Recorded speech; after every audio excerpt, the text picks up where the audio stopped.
約束だ。私がその秘密を明かしたとき、お前は元の名前を名乗って生きろ。As Attack on Titan has ended, people have been talking about the heroes of the story. Armin, who led the Alliance, Mikasa, who stopped Eren, and Historia, who vibed out on a ranch. Send her to the ranch!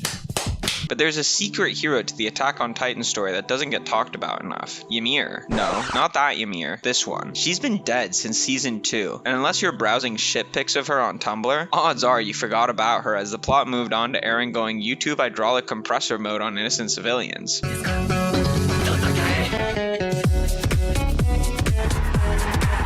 But I'm here to argue that her character is the most important of the entire cast. Isayama himself calls her the most ideal character for a reason. Ymir's character overcomes the most significant themes of the story in the most humble way possible, making a sacrifice that changed the entire trajectory of her world. She's kinda like Jesus. I'm serious. In fact, this video is actually a theological argument for why her character heroically embodies the teachings of Christ. Okay, hear me out, fellas. I'm going to prove to you how this woman, a cocky, brash, cute blonde connoisseur of a Titan shifter, is a legitimate example of a Christian life, which gives her a one-of-a-kind impact on the conflicts and themes within Attack on Titan. Think I'm making a stretch, or just trying to find an excuse to rant about an anime girl? Just wait, I'm literally doing the Lord's work here.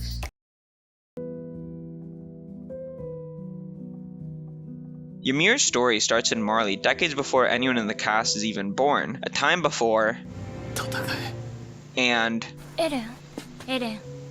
were even uttered. She is a young orphan who gets picked up from the streets and given the name Ymir, the name of the god Eldians worshipped. She is then brought into a cult-like group so they can worship her as the head of their organization. Deep down, she knows she's not this almighty powerful figure, but she's simply playing the part anyways, lying to herself and everyone else. It's a pretty sad and strange backstory, but it's also a great introduction to the Christian understanding of sin. You've definitely heard of sin, and for my trigonometry enjoyers, perhaps even a cos and a tan.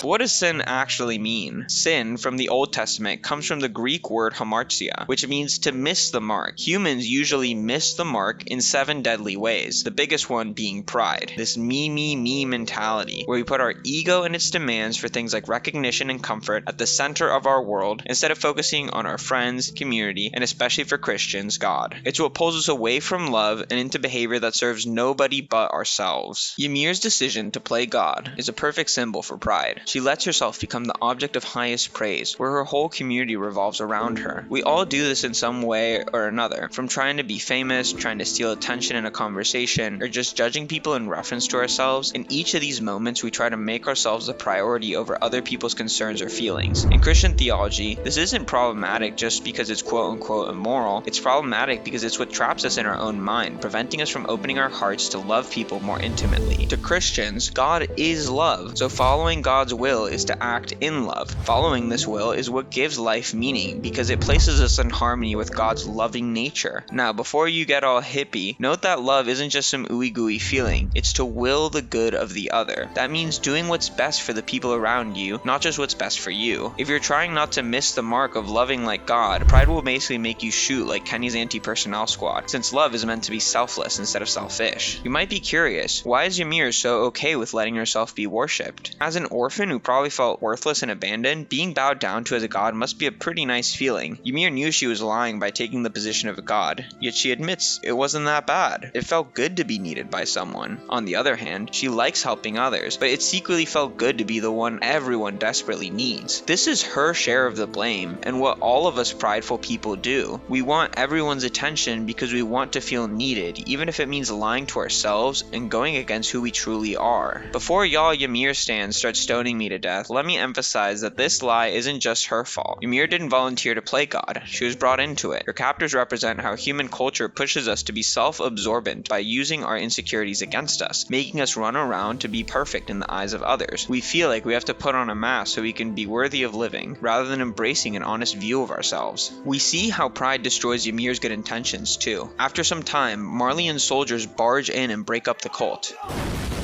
At this moment, Ymir decides to double down on the lie, hoping to save her followers. At first glance, it seems like she's trying to be kind, so what went wrong? Why couldn't her lie save everyone? This leads to a key point in Christ's teaching that Ymir later learns to live by, that living a lie never works. From the moment she took the throne, Ymir lied to herself and told more lies to remedy her prior lies. She thought not telling the truth was the kind of thing to do for herself and the people around her. But lies can only hold up for so long before they eventually crumble. And they crumbled massively. Ymir couldn't save a single person with her lies. Literally everyone died. For her and for all of us, there is a price to pay for trying to play God. The world catches on to the fact that who we are is actually imperfect and broken. When Ymir's ruse is uncovered and her weak self is exposed to the world, she is stoned, shamed, and humiliated for it. This is her punishment for running from the truth for so long, and why later in the story, she is insistent on not lying to herself anymore. She is sent to Paradise, where she is turned into a titan and sent to wander aimlessly in the wilderness. This is where the Christian imagery really starts to ramp up. In biblical theology, the wilderness is quite an important place symbolically. It's a place for spiritual transformation, silent, barren, and far away from the busyness of civilized society. It's where Moses wandered for 40 years, where Jesus fasted for 40 days, and where Ymir roamed for 6 decades. Her punishment is strikingly similar to the book of Leviticus in the Old Testament, where a literal scapegoat bears the sins of the tribe of Israel. Traditionally, a goat or lamb was beaten or whipped by a crowd and sent out into the forest as punishment. This ritualistic practice seems crazy to us nowadays. I mean, talk about beating your meat, but it reflects a recurring theme in human nature. We can't bear the weight of our own sins, so we project our internal judgment towards others. From friends we abandon to public figures we cancel, we'll do anything to take the eye off of our own shortcomings and make someone else the problem. It keeps us sane. All of human society uses blaming and projecting to keep things in order. The story of Christ is of God's only Son voluntarily bearing the weight of this projection, and from it the gravity of all human wickedness we inflict on each other. He did this by giving himself up as the ultimate sacrificial lamb to redeem humanity. To understand that and how Ymir relates to it, we have to see what gets Ymir out of the wilderness.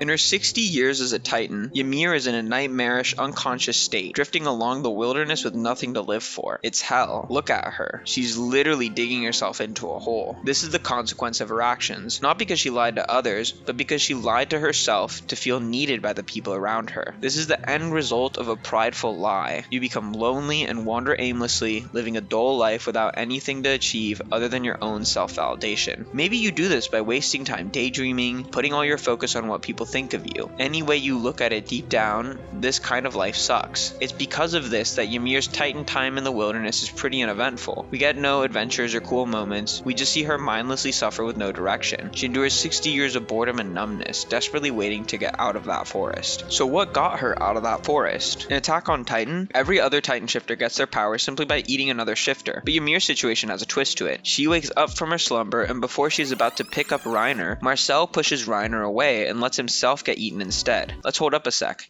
Why is the sequence of events written this way? Why didn't Isayama have Ymir pick up Marcel and eat him? The answer is profoundly important. The only way Ymir could escape the pride and deceit that sucked her into this hell was someone else's humility and self-sacrifice. Marcel pushed past his own pride in the most radical way possible. He gave up everything to save a person other than himself. I'd argue that's a bullseye in the mark of God's loving nature. Marcel's sacrifice is a genuine act of love. He willed the good of another person that he didn't even like that much. He certainly was no pushover. Get it? Because of his sacrifice, Ymir consumed him instead of Reiner. And since shifters inherit memories of their successors, the authentic Christ-like love that found in Marcel now became a part of herself. Like Catholics eating the real body of Christ at Mass, her consumption of Marcel is a transformative act that brings divine love into her life. Marcel's heroic actions didn't just save Ymir, he saved himself from his own sin, repaying the debt of his lies that made Reiner a warrior unjustly. Sacrifice, giving something up for a higher good, is critical here both as a literary tool and theological symbol. Marcel showcases how even though we have hurt people in our lives in some way, we can have a genuine redemption and healing by extending selfless love and forgiveness to others in the future. Ymir too will repay her debts later in the story, breaking the cycle of hatred and lies that caused her and her comrades so much pain in the process. When Ymir is free, we see her lying in the sand, naked, looking up at the stars and the paths. Paths is a place that connects all subjects of Ymir. It is a sacred realm of heavenly wonder, Ymir lies there in bliss, no longer living a lie and fully exposing her real self as she faces the divine. This experience is perfectly appropriate to show after Marcel's sacrifice, because what we see as divinity, a god we all come from and are connected to, is revealed to us in our own lives by acts of selfless love toward one another. I think this scene is pure poetry, and one of my favorite from the show. We see a broken character receive a stroke of divine grace, a tortured woman freed from her own hell, and her response is laughter at the cosmic absurdity of it all. そこには自由が広がっていた。仮に運命ってやつがあるなら。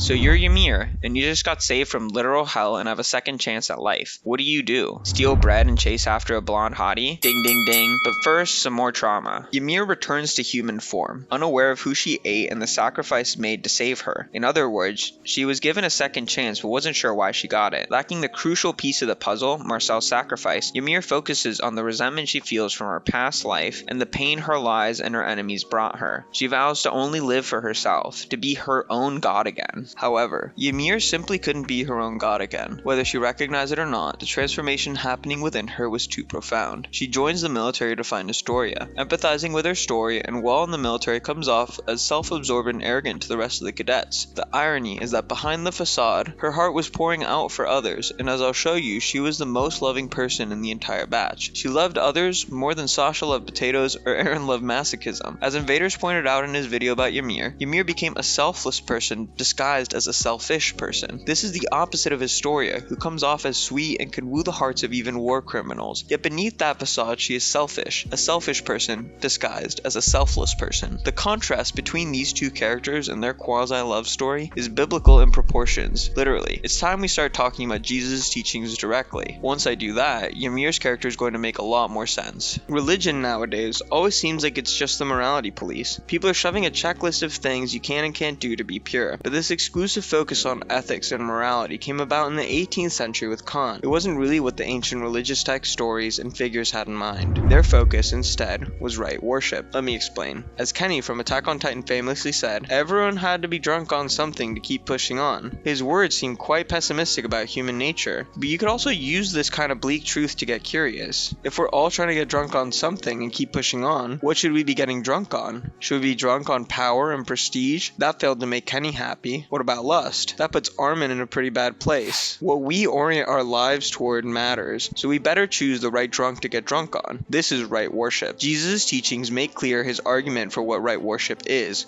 God's love. He tells people to love God with all their heart and to love their neighbor as if they were themselves. You first love God by aiming for his mark, which involves not getting drunk on worldly desires like validation and money, so you can search for something more spiritually meaningful in life. Then, you love your neighbor, which means to will the good of the other, even if you don't benefit from it at all. These two instructions aren't easy to follow. Transformation has to come from the heart, but humans can do selfless acts for selfish reasons. For example, people virtue signal, where they brag about how much they give to charity or are committed to a cause. In those instances, a person's heart is not actually set on the people they serve. They're just trying to appear as good in front of others. We've all done this, which is why even 2,000 years ago, Christ talked about it, saying, "So when you give to the needy, do not announce it with trumpets, as the hypocrites do in their synagogues and on the streets, to be honored by others. Truly I tell you, they have received their reward in full. When you give to the needy, do not let your left hand know what your right hand is doing, so what you are giving may be in secret. Then your Father, who sees what is done in secret, will reward you." What if I told you that Ymir embodies this value almost perfectly? Saved by an act of sacrifice and back to her human form, Ymir begins to live out Christ's view of right worship and service. We first see this in her altercation with Sasha, where Ymir berates her for putting on an overly polite accent instead of talking the way she does in her home village. Astoria interjects and tries to stop Ymir from bullying Sasha, saying that she can talk however she likes. While it doesn't look like it at first, Ymir is the truly loving person here. Remember what I said earlier, a key point in Christ's teaching is that living a lie never works. Real kindness is always in line with what is honest. In this scene, Astoria might seem like the nice girl who doesn't want Sasha to be bullied, but she's not doing what's best for Sasha. Ymir is. She's the one willing to tell Sasha the blunt truth, which is that Sasha should put down the act and be her true self. Ymir doesn't care if she comes off as a jerk in the process. What matters more to her is that Sasha doesn't make the same mistakes she did. Do you see the difference between Astoria and Ymir here? One who seems good to the crowd, and the other who is good in her heart, willing the good of the other without needing anything in return. No virtue signaling, but virtue in disguise. The same dynamic can be seen in the scene where Ymir is in the mountains with Krista. Here, Krista is dragging an unconscious Daz, and Ymir explains that they should leave him behind, that way they can make it back alive. Krista again looks like the good one on the outside, asking Ymir to go ahead and let her handle things. But Ymir is wise and realizes that Krista isn't actually trying to save Daz for his sake, but instead wants an excuse to die a heroic death. Her attempt at martyrdom wasn't a true act of love, but a fake attempt to be needed by others. Ymir calls this out, and after actually saving everyone, asks Krista to live by her true name. Ymir's later martyrdom has no plans for glory, but we'll get to that in a second. Ymir takes a sideline in the story until being revealed as a Titan shifter. Despite her character being defined as living pridefully, she saves everyone from dying in a castle and exposes her identity at the risk of her life. This reveal shows people Ymir's true form, both as Titan and what kind of person she is. Shortly after, it's revealed that two of the people she saved, Reiner and Bertolt, turn out to be spies that infiltrated Paradis and caused genocide. Ymir gets captured by them and teeters between both sides depending on what she thinks will be best for Historia. She moves forward with Historia's interests at the center point of her life, and it seemed nothing could get in the way of that. 俺たちが受け入れられないと思うか？それとも俺たちよりもエレンの力の方が頼りになるのか？ Yet in the final moments of Ymir's arc, we see something beautiful. Reiner and Bertolt fail in their kidnapping operation, and a swarm of mindless titans who Ymir once was begin to charge after them. As Eren is revealed as the coordinate, she realizes that humanity inside the walls has a future, and Historia could be entrusted to them. The only people who would not have that future is Reiner and Bertolt, as they had failed in their mission. And so, despite all her love for Historia, she decides to save Reiner and Bertolt and use herself as their token to go back to Marley. By doing this, she volunteers to suffer the punishment they would have had to go through because of their failure, which is getting eaten by another warrior candidate in Marley. She says sorry to Historia, runs away from the comfort of the winning side, and goes full circle so that, like Marcel, she can perform one final act of selfless love, a love that sets free another person from their own hell. In this case, it's to save Bertolt and Reiner from the hell of their own failure, giving them a second chance at life like she was given, and thereby repaying her debt. It's no wonder that when we see her with Reiner and Bertolt on the top of the wall, and she explains what she'll do for them and why, Reiner and Bertolt literally break down in tears. ありがとう、ユミル。すまない。 They simply can't fathom that with all the guilt and shame they carry, someone would go out of their way to save them for nothing in return. As they process the enormous weight of her, dare I say, unconditional love, we see her looking up at the stars again, giving us a nod to the divine grace she encountered before. She fulfills her character arc and leaves an unspoken but powerful impact on Reiner and Bertolt. I can't emphasize enough the magnitude of this moment. In a story where both sides hate each other so much, with so much betrayal and lying and hurt, we see Ymir loving her enemy, the very people who would deny her a future with Historia and put her to death, just so they don't have to be hurt too. She is the only one who knows the consequences of their failure, and she is willing to take up that burden with them just for their own sake. Is this not the story of Christ? Her sacrifice changes the entire trajectory of the show. Without her character arc being fulfilled, Reiner and Bertolt would have never survived the barrage of Titans. In the minuscule chance that they did, they couldn't have been spared by Marley. Armin wouldn't have been able to secure the Colossal to fight Eren. Galliard would have never inherited her Jaw Titan and passed it on to Falco. Thus, there would have been no way for Falco to eventually gain the Flying Titan form needed to save the Alliance from death. Thanks, Ymir.